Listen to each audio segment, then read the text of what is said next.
Teks Hikayat Indra Bangsawan.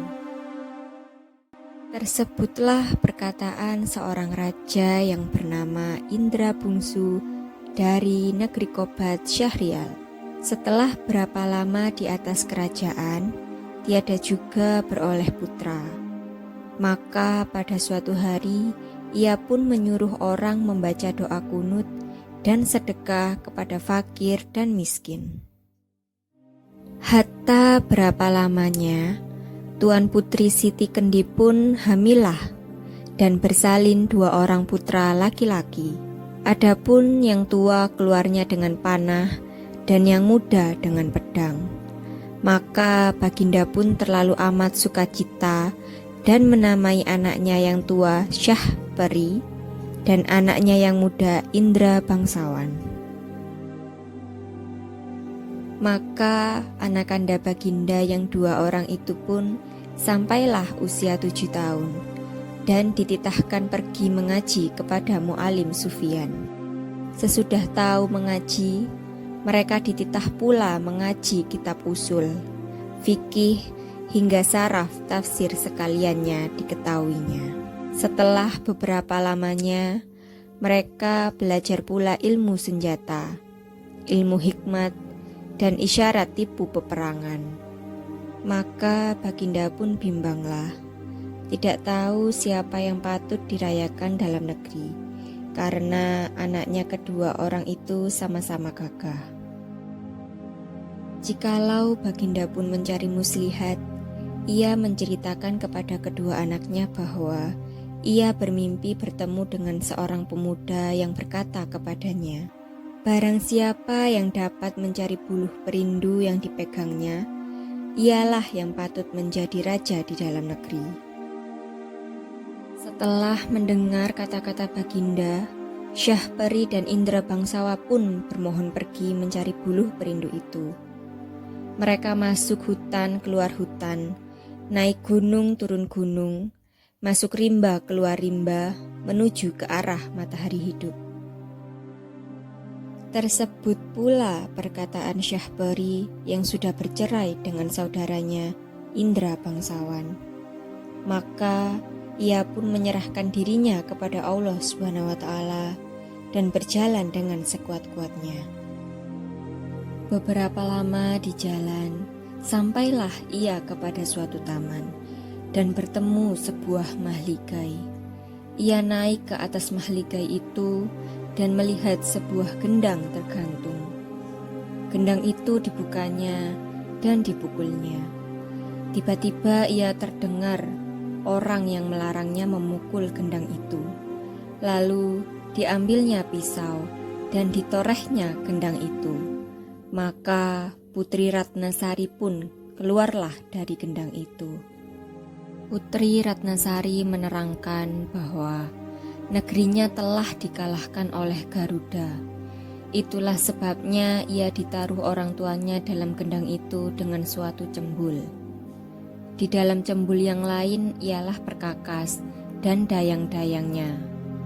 Dengan segera Syahperi mengeluarkan dayang-dayang itu. Tatkala Garuda itu datang, Garuda itu dibunuhnya.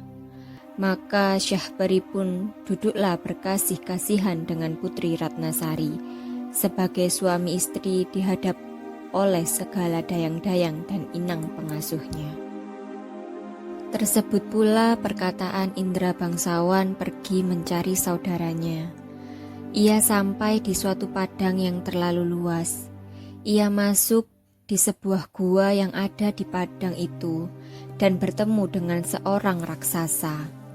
Raksasa itu menjadi neneknya dan menceritakan bahwa Indra Bangsawan sedang berada di negeri antah berantah yang diperintah oleh Raja Kabir. Adapun Raja Kabir itu takluk kepada Buraksa dan akan menyerahkan putrinya, Putri Kemalasari, sebagai upeti. Kalau tiada demikian, negeri itu akan dibinasakan oleh Buraksa. Ditambahkannya bahwa Raja Kabir sudah mencanangkan bahwa barang siapa yang dapat membunuh Buraksa itu akan dinikahkan dengan anak perempuannya yang terlalu elok parasnya itu. Hatta berapa lamanya Putri Kemalasari pun sakit mata, terlalu sangat. Para ahli nujum mengatakan hanya air susu harimau yang beranak mudalah yang dapat menyembuhkan penyakit itu. Baginda bertitah lagi, barang siapa yang dapat susu harimau beranak muda, ialah yang akan menjadi suami Tuan Putri. Setelah mendengar kata-kata Baginda, si hutan pun pergi mengambil seruas buluh yang berisi susu kambing, serta menyangkutkannya pada pohon kayu. Maka ia pun duduk menunggui pohon itu, sarung kesaktiannya dikeluarkannya, dan rupanya pun kembali seperti dahulu kala. Hatta datanglah ke-9 orang anak raja meminta susu kambing yang disangkanya susu harimau beranak muda itu. Indra bangsawan berkata, susu itu tidak akan dijual, dan hanya akan diberikan kepada orang yang menyediakan pahannya diselit besi hangat. Maka anak raja yang 9 orang itu pun menyisingkan kainnya untuk diselit Indra bangsawan dengan besi panas. Dengan hati yang gembira, mereka mempersembahkan susu kepada raja.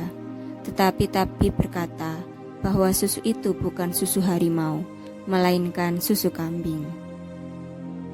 Sementara itu, Indra bangsawan sudah mendapatkan susu harimau dari raksasa atau neneknya, dan menunjukkannya kepada raja.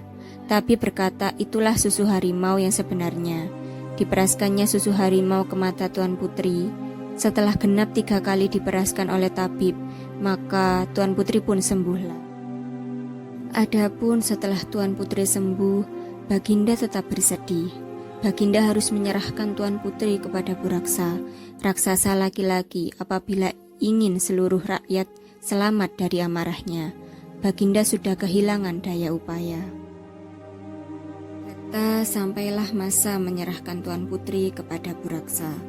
Baginda berkata kepada 9 anak raja bahwa yang mendapat jubah Buraksa akan menjadi suami putri. Untuk itu, nenek raksasa mengajari Indra bangsawan. Indra bangsawan diberi kuda hijau dan diajari cara mengambil jubah Buraksa itu dengan memasukkan ramuan daun-daunan ke dalam gentong minum Buraksa. Saat Buraksa datang hendak mengambil putri, putri menyuguhkan makanan, buah-buahan, dan minuman pada Buraksa.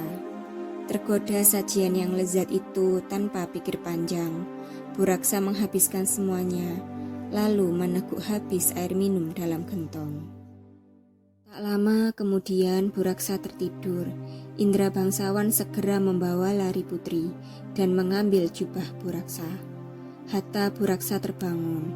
Buraksa menjadi lumpuh akibat ramuan daun-daunan dalam air minumnya. Kemudian 9 anak raja datang. Melihat Buraksa tak berdaya, mereka mengambil selimut Buraksa dan segera menghadap raja. Mereka hendak mengatakan kepada raja bahwa selimut Buraksa sebagai jubah Buraksa. Sesampainya di istana, Indra bangsawan segera menyerahkan putri dan jubah Buraksa. Hatta raja mengumumkan hari pernikahan Indra bangsawan dan putri. Saat itu 9 anak raja datang. Mendengar pengumuman itu, akhirnya mereka memilih untuk pergi. Mereka malu kalau sampai niat buruknya berbohong diketahui raja dan rakyatnya.